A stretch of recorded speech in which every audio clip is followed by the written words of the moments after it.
Hello, I'm Odin, and today I'm going to make a requested prop from The Witcher. It's Geralt's sword, Aerondight. I'm going to make it light up, and I promise this time I'm not going to lose it. If you've seen my previous videos, you know that I like to cut up thrift store golf clubs so I can use a graphite shaft as a base for my swords. But Aerondight is too long for a golf club, so instead I bought a 4-foot graphite tube, and that's still not long enough. That's really close. But if I make the grip of the sword from wood, then I can make it work. I drill a pilot hole and make it go all the way through the wooden dowel. And I use some threaded rod to chuck the wood into my drill so I can spin it on my belt sander. And that way I can easily get the rounded end of the grip. This is the side that the pommel will go on. On the other end, I increase the hole size to fit the graphite tube and check my length. It wants to be about 149, 150, so if we add the wolf on there, it'll be great. All three parts fit together. I have a wooden grip to hold, some threaded rod to attach the pommel to, and a graphite tube for the blade. I mix up some 5-minute epoxy to glue all the parts together. I had put some tape around the graphite tube so it fits into the wood better. Maybe one day I'll actually get a set of metric drill bits. While the graphite rod core of the sword dries, I start to make the crossguard. Aerondight's crossguard is kind of beefy, which is good. I need a place to hide the batteries for the LED strip so I can light up the sword. And I thought that if I made the crossguard hollow, I could slip the battery pack inside. Is this gonna fit? No, it's not.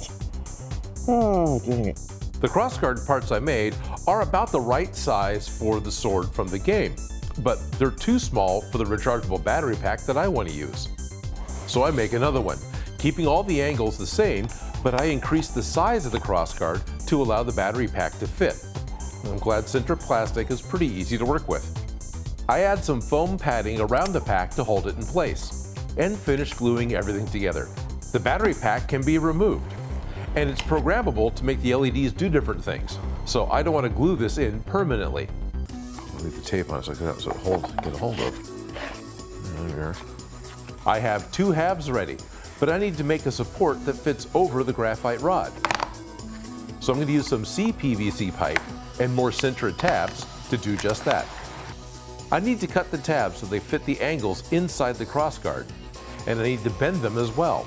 Sintra is very easy to bend to the heat gun because it doesn't need to get very hot. And of course I've bent them, which means the hole is smaller and the pipe will no longer fit.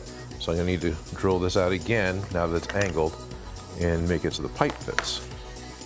The inside brace fits, but I need to drill the white parts so the pipe will fit. I tape the braces on the outside of the crossguard box. The hole just needs to be through the center. And then slowly I drill a hole through each side of the box. I'm on a drill press with parts that are stuck together with blue tape. Yeah, this wasn't scary at all. It worked. You do it. Yeah, there you go. Yeah, you see? Yeah, you're fine.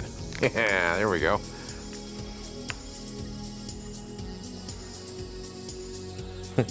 Made a V-fin. All right. I glue the wedges in place and make an adapter for the transition to the blade. I sandwich a small nut between the pieces of gray Sintra. I had cut the hole so the nut won't spin, and I glue that to the bottom brace on the side where the battery pack needs to go. And the top brace, well, it's bent up, so it'll hold it all by itself. I measure where the nut is from the center line of the crossguard, so now I know where to drill a hole to let the screw pass through the white Sintra. Oh, I can measure stuff, that's nice. I glue the pipe and blade adapter plate to the crossguard, and I add one more vertical brace inside. I just wanted a little more support. I had cut and bent two more pieces of Sintra. These glue on either side of the crossguard. I only glue these to the half that stays attached to the whole sword. More 5-minute epoxy, a little tape, and I glue the crossguard to the core of the sword. Now the LEDs don't need to be the entire length of the blade because the parts that light up just a little bit in the middle. In fact, it seems to be about 60 centimeters worth. So I need to just make a mark a little ways up, and that's where I want to start my LED strip. And then I'll Solder on a jumper and continue it down the back. And I've got bits and pieces I'm soldering together, so bear with me. I have 2 strips of individually addressable LEDs, and I attach them together with just a little wire. And I add a long lead because of the distance down to the battery box. I have a mark set at 25 centimeters up from the crossguard. That's where I want to stick the LED strip. I flip it over when I need to and stick the rest on back. I keep the LEDs as straight as I can. There's no need to spiral them. And the jumper that I did there in the middle, it's a little big. It's going to look like a dead LED spot. Oh well. I wrap tape around the ends and press the LEDs down. I want to make them stick good, but I don't want to crush them, and I really don't want to break them. Drilled a hole in the crossguard, fed the wires through, and attached the connector for the battery box. I attach the battery box, assemble the crossguard, and screw in that set screw to hold it in place. And the LEDs are ready for testing.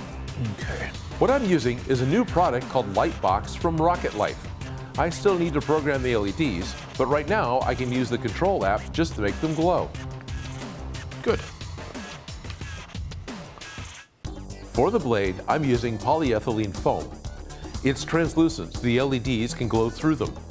And because the blade is over 1 meter long, I am using my Krause tools to help with the long angled cuts. I carefully measure each one out, and there are many, a total of 7 for each side. Because what I'm doing is I'm cutting folding V-cuts into this foam so I can glue them together and get my sword edge. And I cut longer than I need so I can carve the tip in last. The end result looks like some kind of rail system. My plan is to cover it all in contact cement and give it some time to dry. And I also add contact cement to the graphite rod, but I don't want to put any wet contact cement over the LEDs. But once that contact cement is dry on the foam, I can pinch the edges together, closing the V groove that's on the sides. This curls up the edge and makes the cutting edge of the sword. Then I stick the sword core into that center groove, and it fits about halfway. So I can carefully stick the other half over it, sealing the LEDs inside of a translucent foam blade. But polyethylene foam isn't smooth. I can't just paint it. I want a smooth blade. So I skin the sword with some 2mm HDfoam. I'm using contact cement again to glue it all down.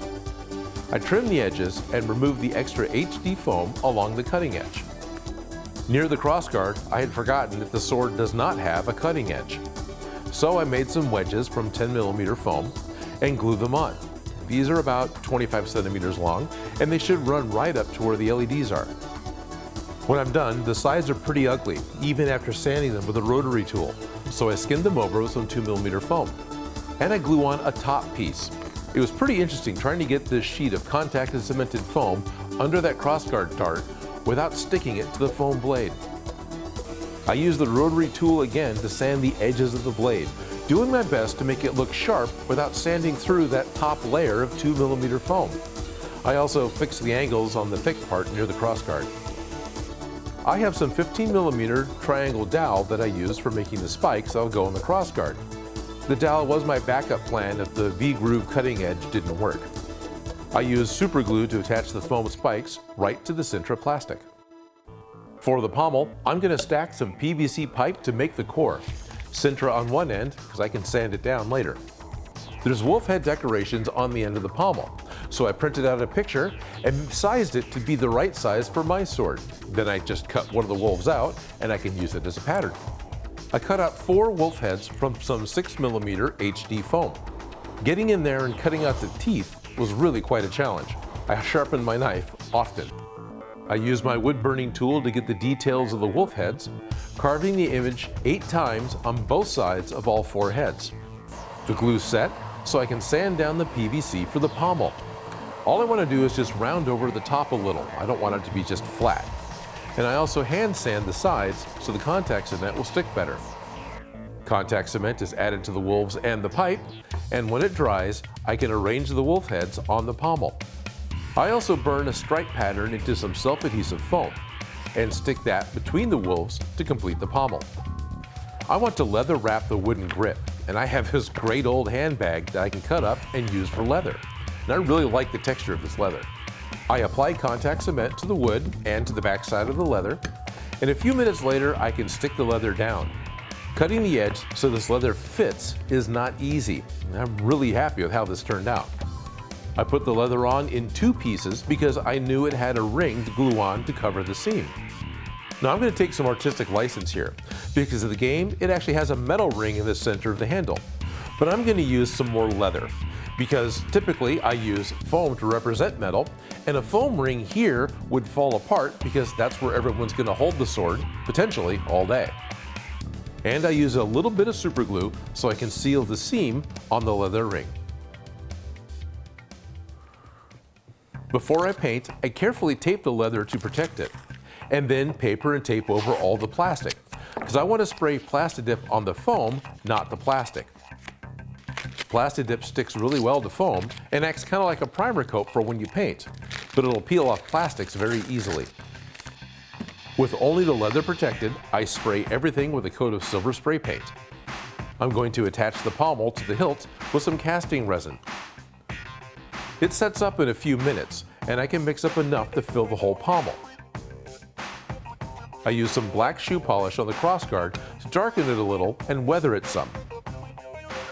I also weather the pommel. I want to make sure I have all those wolf details filled in. But not the blade. It's supposed to be silver for fighting monsters, but the blade does have all the glowing marks, so I copy them from a printout and carefully cut them out with the wood burning tool. Now there's no hiding behind filler putty here. I have to be careful and cut each one right. Then fire up the Lightbox and it's good to go.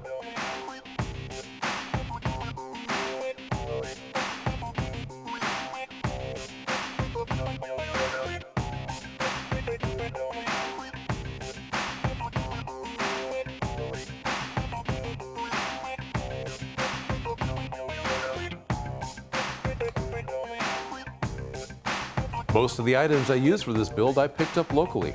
I put a part list in the description. Aerondight from the Witcher video game series. You know, for a large video game sword, this is a bit more plausible. I think historically there actually are swords of this size, just minus the glowing enchantments. So this Rocketlife Lightbox, this thing is really cool and easy to use. I probably should put this not only into more builds, but give it its own video. If you want to check one out for yourself, I'll put a link in the description. But for now, glowing video game swords, got 'em. Because this is how Odin makes.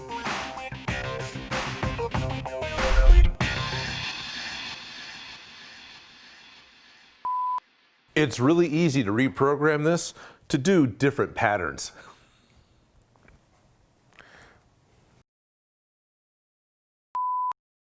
I also used them to make a warp core, because I could.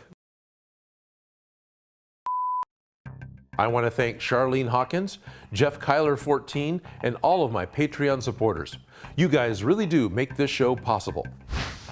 If you like the video, don't forget to subscribe. Have an idea for something for me to make? Please leave a comment below. And if you make any of these projects, you can send me a picture.